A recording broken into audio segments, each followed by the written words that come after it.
The Great Hall of the Galactic Council was the largest structure ever built by thinking creatures. It floated in the empty space between three star systems, and its walls were made of crystal that had been grown over 10,000 years. Today, like every other day, representatives from 412 species sat in their seats and talked about trade routes and border disputes. Ambassador Yuna sat in the human section. She was a small woman with black hair and calm eyes. Humans had joined the council only 50 years ago, and they were still considered the new species. Most aliens looked at humans with mild curiosity, the way someone might look at a strange insect. Humans were not strong like the Bruthan. They were not smart like the Velith. They did not live long like the Korath. They were just average. Yuna did not mind. She had learned that being underestimated was sometimes useful. The session was boring. Two species were arguing about mining rights on a dead moon. Yuna was about to close her eyes when the main doors of the hall opened with a sound like thunder. Everyone turned to look.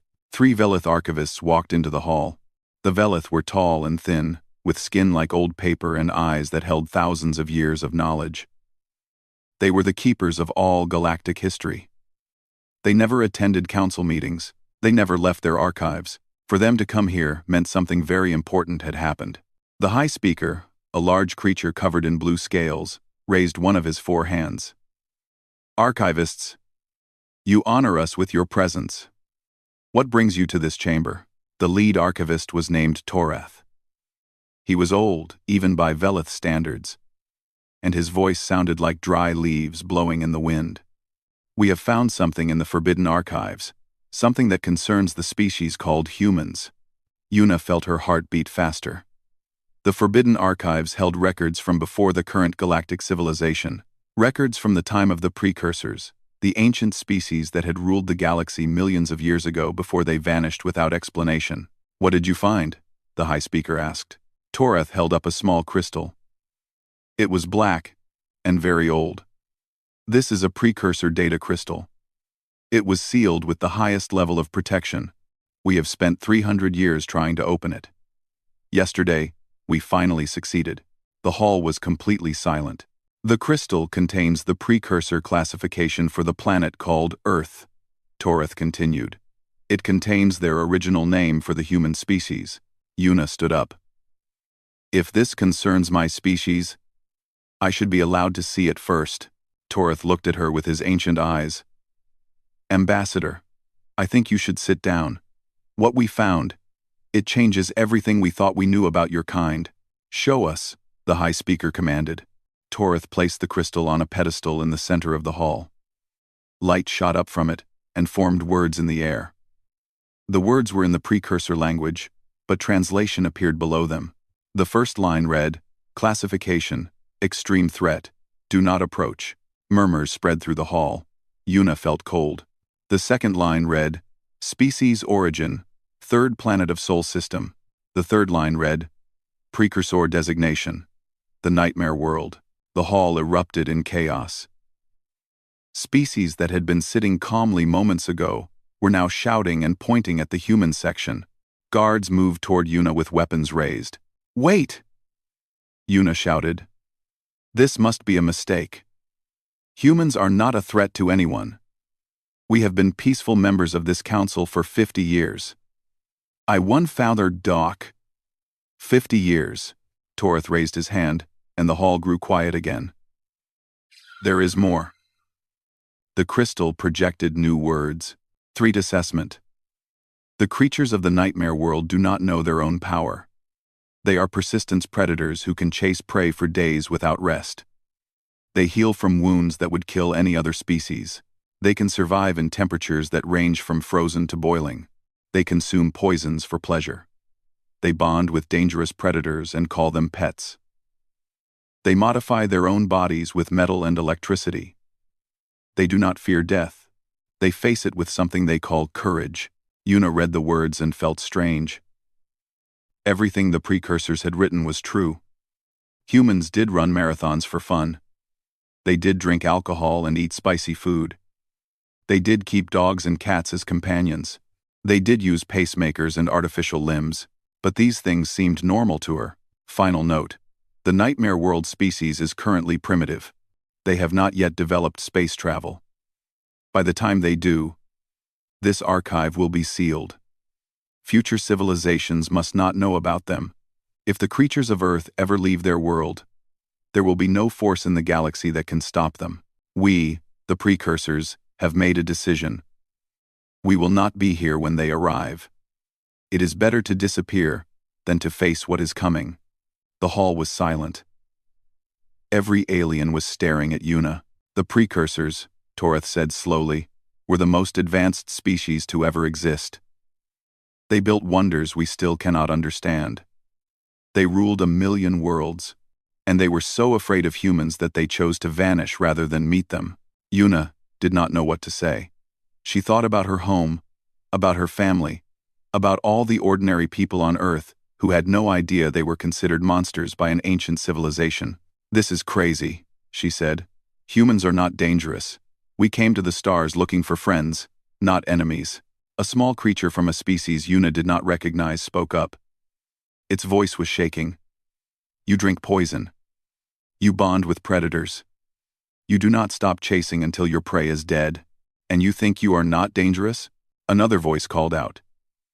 "How do we know they have not been pretending to be weak? How do we know this is not all part of their plan? How do we know?" The fear in the hall was growing. Yuna could see it in the way the aliens moved away from her, in the way they gripped their weapons, in the way their eyes showed panic. "Please," she said, "let me contact Earth. Let me explain. There must be more to this story." Toreth nodded slowly. "There is more. The crystal contains additional records. But I warn you, Ambassador, what we have seen so far is only the beginning." The precursors left detailed files about their encounters with early humans. They left recordings. They left warnings. Yuna took a deep breath. "Show me everything." Toreth looked at the council. "This information could change the balance of power in the galaxy. Are you sure you want to know?" The High Speaker was quiet for a long moment. Then he spoke. "We must know the truth, no matter how frightening." "Open the full archive." Toreth bowed his head. "Then may the stars protect us all. Because according to the precursors, nothing else will." The crystal began to glow brighter, and Yuna prepared herself to learn the terrible truth about her own species. She had always thought humans were ordinary. She was about to discover how wrong she had been. Captain Tay stood on the bridge of the Earth diplomatic vessel Harmony.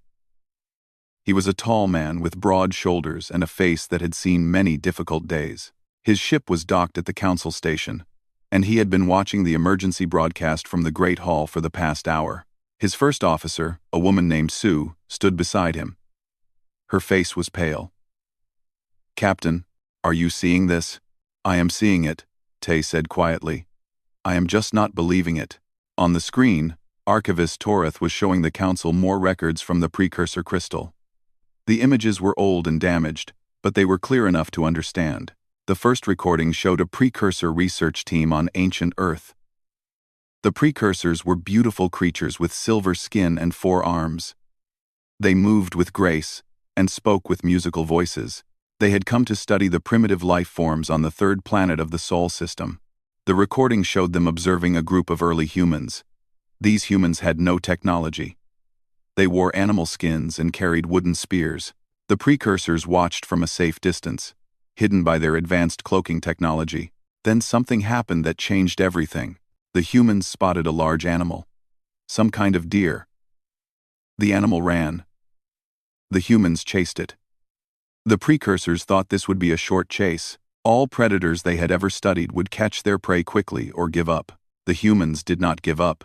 They chased the deer for 3 hours. The deer was faster, but it had to stop and rest. The humans never stopped. They walked and jogged and walked again. Slowly, steadily, they followed the deer across the hot grassland. After 5 hours, the deer collapsed from exhaustion. It could not run anymore. It could barely stand. The humans walked up to it calmly and killed it with their simple spears.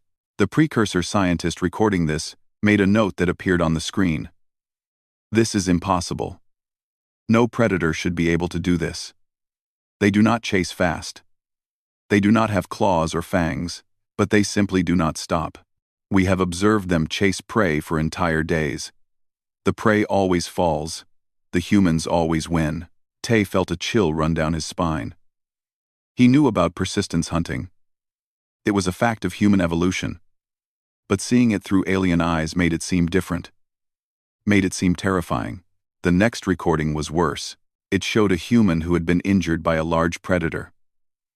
The creature had torn open his arm and bitten his leg. The precursor scientists were sure he would die. No creature could survive such wounds, but the other humans did not leave him. They carried him back to their camp. They cleaned his wounds with water. They wrapped them with leaves. They fed him and gave him water and stayed with him through the night. 7 days later, the human was walking again. His wounds had closed.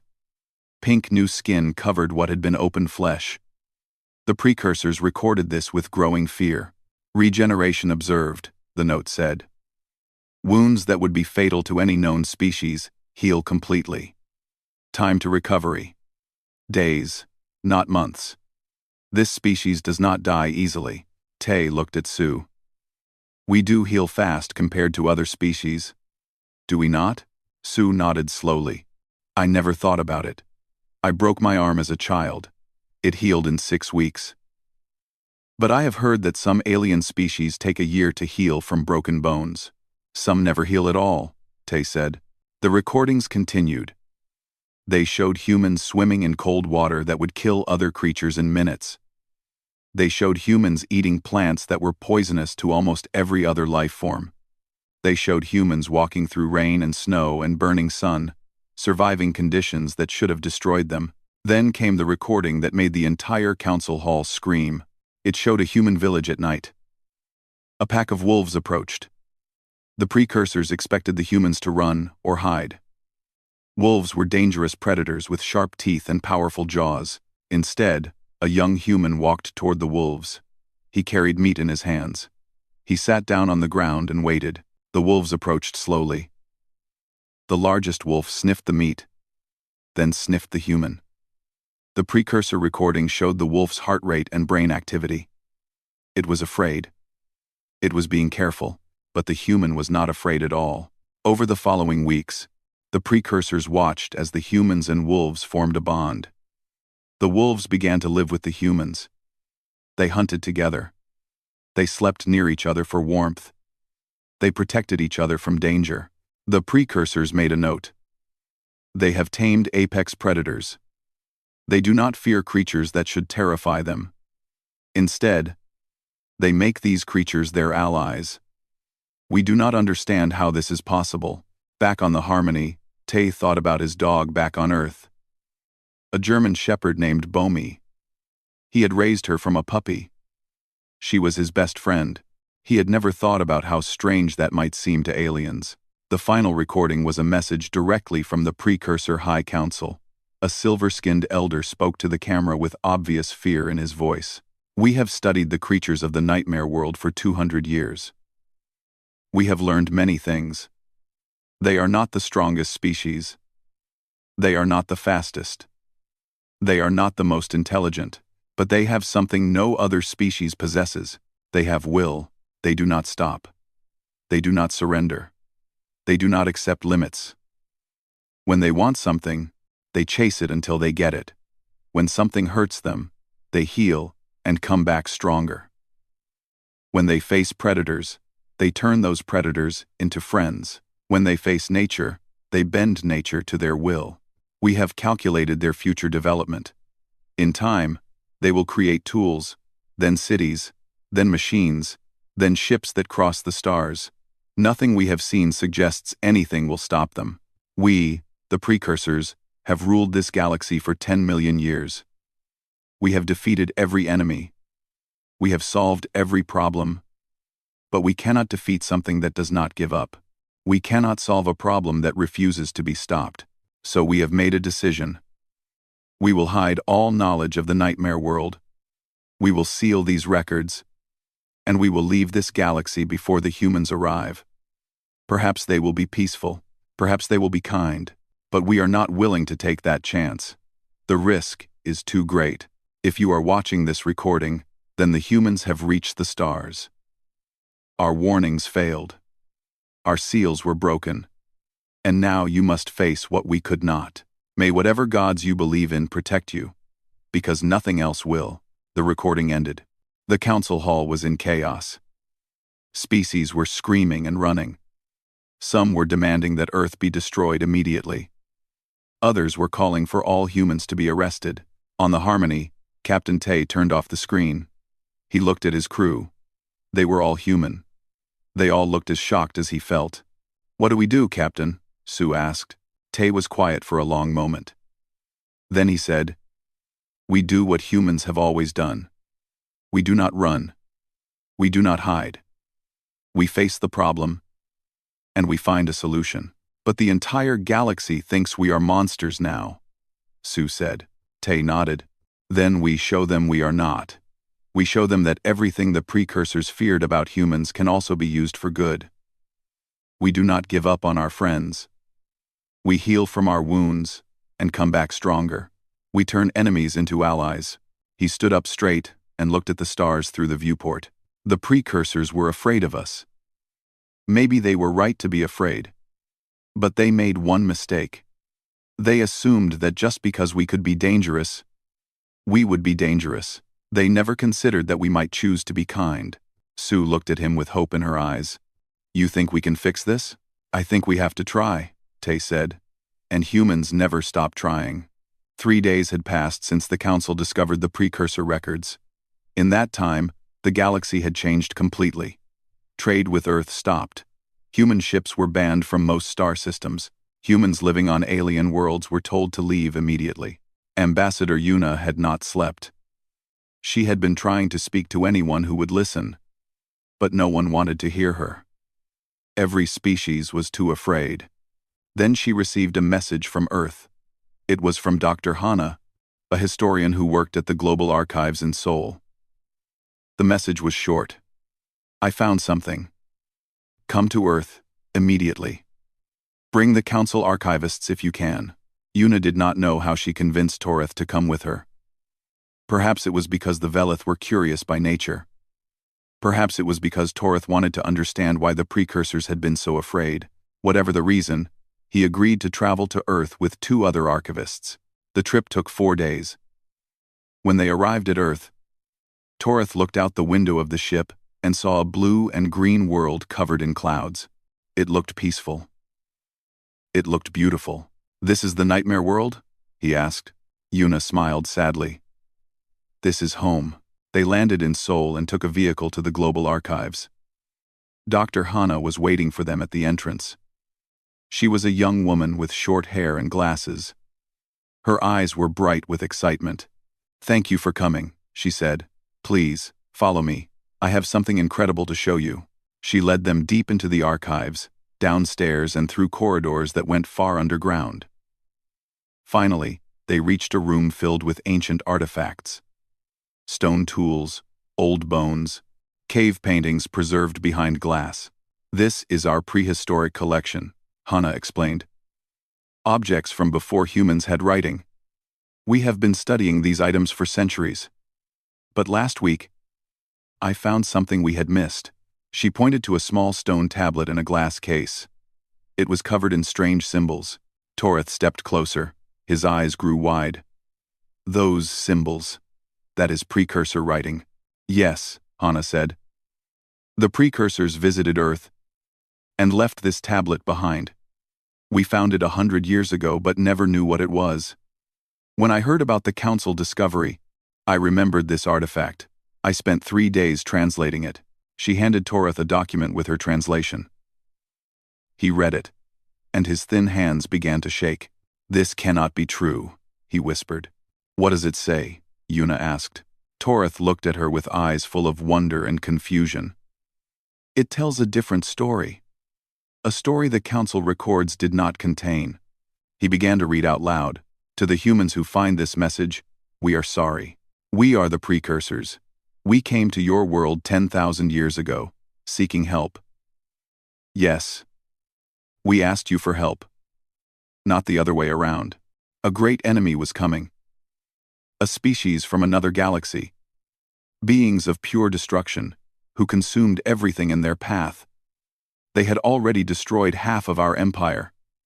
They were unstoppable. We were going to die. Our scientists calculated that we had 100 years before they reached your world. In that time, we hoped to prepare you, to give you technology, to help you grow strong enough to fight alongside us. But when we landed on your world, something unexpected happened. Your people did not cower before our ships. They did not run from our strange appearance. A group of your warriors approached us with spears raised, ready to defend their families. We tried to communicate. We showed them images of the enemy, the terrible creatures that were coming. We expected them to be afraid. They were not afraid. Your warriors looked at the images and then looked at each other. They did not speak our language, but we understood their meaning perfectly. Their faces said, "We will fight." They did not ask if they could win. They did not ask for payment or reward. They simply decided that if something threatened their world, they would stand against it. Even if they died, even if they had no chance. We had traveled across the galaxy. We had met thousands of species. We had never seen courage like this. Toreth paused. His voice was thick with emotion. The other archivists were crying silver tears. He continued reading. We stayed on your world for 50 years. We watched your people. We saw them face floods and fires and famines. We saw them lose loved ones and carry on. We saw them fall down again and again. And every time, they got back up, and we saw them love. We saw parents die to protect their children. We saw friends sacrifice everything for each other. We saw strangers help strangers for no reason, except that it was the right thing to do. We had been afraid of the wrong things. We had been afraid of your strength, your persistence, your refusal to die. But we should have seen the truth. You were not dangerous because you were strong. You were strong because you loved. The enemy arrived earlier than we expected.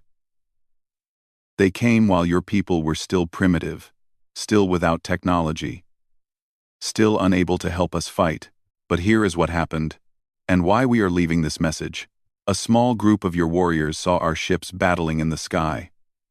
They could not understand what was happening. They did not know what the lights and explosions meant. But they knew we had been kind to them. They knew we were their friends. So they fought. They climbed the highest mountain near our landing site. They built great fires to signal us. When an enemy scout ship landed to investigate, your warriors attacked it with stone spears and wooden clubs. They could not hurt it. They could not damage its metal skin. But they did not stop. They attacked again and again, screaming their battle cries, refusing to give up. The enemy was confused. They had never seen such behavior. They paused their attack on us to study these strange creatures, who fought without hope of victory. That pause saved us. It gave us time to activate our final weapon, a device that destroyed the enemy fleet but also destroyed most of our own civilization. We won. Because of you. Because humans refused to let their friends die without trying to help. Yuna was crying. She had never heard this story. No human had. It had been lost for 10,000 years. Torath read the final part of the message. We are leaving now. Our civilization is broken. We do not have enough people left to rebuild. But before we go, we must make a decision about you. We could give you our technology. We could make you the rulers of the galaxy. You have earned it. You saved us. But we will not do this, because we love you too much. You are young. You need time to grow, to learn, to make your own mistakes. If we give you power now, you might become what the enemy was. You might forget how to be human. So we are going to hide. We are going to seal all records of your existence. We are going to let you develop naturally, at your own pace. When you finally reach the stars, you will be ready. We are writing 2 sets of records. One set will describe you as monsters, as the nightmare world. This is to protect you. If other species know how special you are, They might try to destroy you before you are strong enough to defend yourselves. The other set, this tablet, tells the truth. We are leaving it on your world, hoping that someday you will find it and understand. You are not the nightmare world. You are the last guardians. You are the species that fought for strangers, that loved without limit, that never gave up. We are proud to have known you. We are proud to have been saved by you. When you read this, please know, the precursors did not vanish because we feared you. We vanished because we loved you. And we trusted you to become what we knew you could be. Goodbye, humans. Take care of the galaxy. We know you will protect it, the same way you protected us. The room was silent. Torith set down the translation and looked at Una. We were wrong, he said quietly. The council was wrong. The precursors did not fear humans. They loved them. And the records we found, the warnings about the nightmare world, it was all a protection, a disguise to keep humans safe. Una wiped her tears. We need to show this to the council. We need to tell everyone the truth. Torith nodded. Yes. The galaxy needs to know what humans really are. Not monsters. Guardians. The last guardians. Dr. Hannah smiled through her own tears. I always knew humans were special. I just did not know we had proven it 10,000 years ago. The news spread faster than light itself. Within hours of Torith leaving Earth, every species in the galaxy knew what had been discovered. 2 different stories about humans. 2 different truths. And no one knew which to believe. On 1,000 worlds, panic was growing. Some species believed the first story, the nightmare world warning. They thought humans were monsters pretending to be friendly, waiting for the right moment to attack.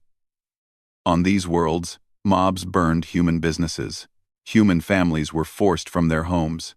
Ships carrying human passengers were refused permission to land. Other species believed the second story, the last guardian's message. They thought humans were heroes who had saved the galaxy from destruction. On these worlds, humans were suddenly treated like celebrities. Aliens wanted to touch them, to speak to them, to understand how such small and fragile-looking creatures could be so brave. Both reactions were dangerous. Fear led to violence. Worship led to something almost as bad. Humans were not monsters. But they were not gods either. They were just people. Commander Sung watched all of this from her ship, the Earth Defense Vessel Unity. She was the highest-ranking human military officer in space, a woman who had spent 30 years protecting shipping lanes and helping with disaster relief. She had gray in her black hair and lines on her face from too many difficult decisions. Her communication officer, a young man named Jin, turned to her. Commander, we are receiving thousands of messages. Some are threats. Some are requests for help. Some are asking if we can teach them to be like humans. Sung shook her head. We cannot teach anyone to be something they are not. And we cannot answer threats with more threats. What we need is to speak to everyone at once. We need to address the whole galaxy. The council has called an emergency session, Jin said. All species are required to attend. It starts in 6 hours. Then that is where we will go, Sung said. Set course for the council station. The Unity jumped to faster than light speed. During the journey, Sung prepared what she would say. She wrote and rewrote her speech 100 times. Nothing seemed right. How could she explain what humans really were when humans themselves were still figuring it out? In the end, she threw away all her notes. She would speak from her heart. That was what humans did best. The council hall was fuller than it had ever been. Not just the 412 member species, but observers from thousands of smaller groups. Ships filled the space around the station. Billions of beings were watching the broadcast across the galaxy. Sung walked into the hall alone. She wore her uniform, simple and gray, with no medals or decorations. She was not here to impress anyone. She was here to tell the truth. The High Speaker raised his 4 hands for silence. Commander Sung of Earth has requested permission to address the council. Given the circumstances, we have agreed. Commander, The floor is yours. Sung walked to the center of the hall. She looked around at all the different faces, all the different species, all the different types of fear and hope in their eyes. I am not a politician, she began. I am not a diplomat. I am a soldier. I have spent my life protecting people. And today, I want to protect everyone in this room from something very dangerous. The hall was completely silent. That dangerous thing is not humans, she continued. It is misunderstanding. She took a deep breath and continued. You have heard 2 stories about my species. The first says, we are monsters, the nightmare world. Creatures so terrible that the greatest civilization in history ran away rather than face us. The second says we are heroes, the last guardians, beings who saved that same civilization through courage and love. She paused and looked at the assembled aliens. Both stories are true. Murmurs spread through the hall. Sung raised her hand. Let me explain. Humans are capable of great violence. We have fought wars against each other that killed millions. We have weapons that can destroy entire cities. We have done terrible things in our history. Things we are ashamed of. End quote. Jamaning, end quote. End quote. She saw fear growing in some eyes. She kept going. But we are also capable of great love. We have doctors who travel to dangerous places to help sick strangers. We have people who jump into freezing water to save drowning children they have never met. We have soldiers who throw themselves on explosives to protect their friends. She saw hope growing in other eyes. The precursors saw both sides of us. They saw our capacity for violence and our capacity for love. They were afraid because they understood something important. Humans choose what we want to be. She walked closer to the front rows of seats. Every day, every human makes choices. We can choose to hurt or to help. We can choose to hate or to love. We can choose to give up or to keep fighting. The precursors knew that a species with so much power and so much choice was unpredictable. They could not control what we would become. Sung stopped walking and stood straight. That is what truly scared them. Not our strength. Not our persistence. Our freedom. We are not programmed like machines. We are not bound by instinct like animals. We choose our path. And that means we could become monsters, or we could become guardians. She looked directly at the high speaker. 50 years ago, humans came to the stars. We found a galaxy full of life, full of different species, full of potential friends. And we made a choice. We chose peace. We chose cooperation. We chose friendship. Her voice grew stronger. We did not have to make that choice. The precursor warnings were right about our capabilities. We could have conquered. We could have dominated. We had the persistence, the adaptability, the will to survive that made even the precursors afraid. She spread her hands, but we chose to be kind. The hall was still silent, but the quality of the silence had changed. It was not fear anymore. It was something else. Attention. Respect. Maybe even wonder. I cannot promise that every human will always make good choices, Sung said. We are not perfect. We make mistakes. Sometimes we fail to live up to our own ideals. But I can promise you this. The human species has chosen its path. We want to be guardians, not destroyers. We want to protect, not conquer.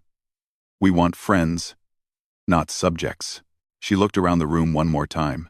The precursors left 2 messages. One was a warning, to keep us safe while we grew. One was the truth, to be found when we were ready. Well, we are ready now. And the truth is this. Humans are powerful because we choose to be, and we have chosen to use that power for good. She bowed her head slightly. I know many of you are afraid. I understand. Fear is natural when facing something you do not understand. But I ask you to remember the second message. Remember that 10,000 years ago, a group of primitive humans with stone spears chose to fight an impossible enemy to save strangers they had just met. They did not do it for reward. They did it because it was right. She raised her head and smiled. That is who we are. That is who we choose to be. And if you give us a chance, we will spend the rest of our existence proving that the precursors were right to trust us. She finished speaking and stood quietly in the center of the hall. For a long moment, no one moved. Then the high speaker stood up from his seat. He walked down to where Sung stood. He looked at her with his ancient blue-scaled face. Commander Sung, he said slowly, in my 300 years of life, I have heard many speeches in this hall. Promises and threats, lies and truths, but I have never heard anything quite like what you just said. He reached out one of his 4 hands. Sung took it. I believe you, the high speaker said. I believe that humans have chosen to be guardians. And I believe we should give you the chance to prove it. I believe that humans have chosen to be. I believe that humans have chosen to prove it. Slowly, across the hall, other aliens began to stand. They did not clap, because many species did not have that custom. But they rose to their feet in silence, showing their respect in the oldest way known to thinking creatures. Sung felt tears forming in her eyes. Humans cried when they were sad, but they also cried when they were happy. This was the second kind of crying. She had done what she came to do. She had spoken for humanity. Now, it was time for humanity to prove her words were true. 1 year had passed since Commander Sung spoke to the Council.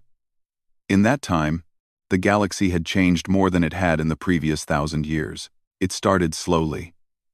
A few species reached out to humans, asking for help with problems they had been unable to solve. A planet suffering from a deadly plague. A moon colony running out of food. A space station damaged by an asteroid. Small problems by galactic standards, but impossible problems for the species facing them. Humans came to help every time. They did not ask for payment. They did not demand anything in return. They simply showed up with their ships and their supplies and their stubborn refusal to give up. The plague planet was saved when human doctors worked for 6 months without rest to develop a cure. The moon colony was fed when human farmers figured out how to grow food in alien soil that everyone else said was useless. The space station was repaired when human engineers came up with solutions that alien scientists said were impossible. Word spread, more species asked for help, more humans came. Ambassador Yuna stood on the observation deck of the Council station, watching ships come and go. Human ships, alien ships, ships carrying supplies and medicine, and hope to every corner of the galaxy. She had been awake for 30 hours, coordinating rescue efforts for a planet hit by earthquakes. Captain Tay walked up beside her. He looked tired too, but he was smiling. The Harmony just returned from the Korath system, he said. We delivered the medical equipment they needed. Their elders asked me to give you a message. What message? Yuna asked. They said thank you, and they said they understand now why the precursors called you guardians. Yuna smiled, but it was a sad smile. So many species hated us a year ago. They wanted to destroy us. Now they thank us. People change quickly. Is that a bad thing? Tay asked. No, Yuna said. It is just strange. I keep waiting for something to go wrong. Dr. Hana appeared beside them. She had left Earth permanently now, traveling the galaxy to share the true story of humans and the precursors. Her work had changed minds on hundreds of worlds. Something is happening, Hana said. I have been receiving messages from species across the galaxy. They all say the same thing. What thing? Yuna asked. They say they want to join us. Not politically, not through any alliance or treaty. They say they want to be like humans. They want to learn how to never give up. They want to learn how to love strangers. They want to learn how to be guardians. Yuna felt something warm spread through her chest. This was not what she had expected. She had hoped for peace. She had hoped for acceptance. But this was something more. We cannot teach anyone to be human, she said. Hana shook her head. They do not want to be human. They want to be better versions of themselves. And they think watching humans will help them learn how. The communication system beeped. It was a message from Commander Sung. All ships. This is Commander Sung. I have just received word from the Council. They have made a decision. Every human in range listened. The Galactic Council has voted to dissolve itself. They say that the old system, where each species looked out for its own interests, is no longer needed. Instead, they want to create something new, something based on the principles they have seen humans demonstrate. Sung paused. Her voice was emotional when she continued. They want to call it the Guardian Alliance, and they want humans to help lead it. Yuna closed her eyes. She remembered all the fear and hatred from a year ago. She remembered species screaming for human blood. She remembered being alone in that great hall, surrounded by enemies. Now those same species wanted to follow humanity into a new future. This is too much, she whispered. We did not ask for this. We just wanted to help. Tay put his hand on her shoulder. That is exactly why they trust us. We did not want power. We did not want control. We just wanted to be good neighbors. And apparently, that is the rarest thing in the universe. Over the following months, the Guardian Alliance took shape. It was not like any organization the galaxy had ever seen. There were no rules about territory or resources. There were no requirements for membership. There was only one principle. When someone needs help, help them. Humans spread across the galaxy, but not as conquerors. They went as teachers and doctors and engineers and friends. They brought their strange habits with them, their pets, which aliens learned were not dangerous but loyal companions. Their sports, which aliens learned were not violence but joyful competition. Their music and art and stories, which aliens learned were not noise, but expressions of the human soul. And slowly, something changed in the galaxy. Species that had been enemies for thousands of years began to talk. Worlds that had been isolated began to trade. The walls between different peoples began to fall. One evening, Ambassador Yuna received a strange report. Across the entire galaxy, all communication channels had gone silent. No messages. No broadcasts.